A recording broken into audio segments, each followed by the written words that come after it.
Good afternoon, folks. Chad Dehne. I'm not a senior, but I look like I'm 75. I know.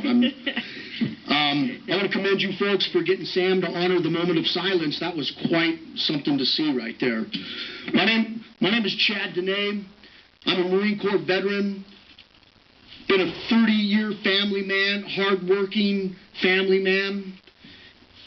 A lot of you folks here in this room might not know, a short time ago I received 21,000 votes to be the mayor of Reno in the championship game against the beloved and mighty Bob Cashel. More votes than anybody ever that ran against him received, no matter how much money they spent. I didn't spend any. I just used my feet and my mouth. My mouth might have cost me some, I don't know. However, and shortly thereafter, I ran against Oscar Delgado as city council, and nobody would know that because the media, when I did so, rather than referring to me as the man that just ran for mayor and received 21,000 votes, they referred to me as the son of Sam. And I quote that in the newspaper. And you wonder why my father has an issue with the media, and that's just one of the reasons right there. Now I'm going to talk to you something that I'm very, very passionate about, and I'm not going to have enough time to talk about it because it's a very, very long issue. It's the drug testing situation as it pertains to employees here in the state of Nevada and nationwide.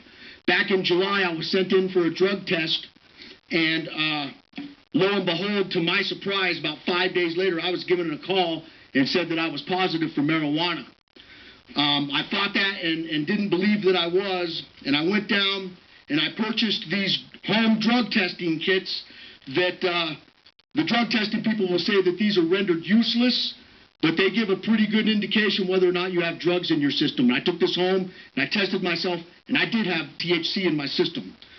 Okay? In the world we live in today, I play music out in town and at barbecues sometimes, and the only thing I could think was that I stumbled across something at a barbecue that I may have eaten. All right? So for the next months on end, I tested myself on a daily basis until I was clean. I had to go visit in order to save my CDL for the job that I was doing, a $17 an hour job. I had to go see a substance abuse professional. I don't use drugs, and go to meeting after meeting after meeting. It cost me thousands of dollars to save my job. I went back to my job. Upon my return to my test, which is now a directly observed test, I got to drop my pants to my ankles and hold my shirt above my shoulders while they watch me pee. The first time I went back there, the person that was collecting my urine said that it looked diluted and said that the DOT would fail me if there was too much water in my urine, which is crazy.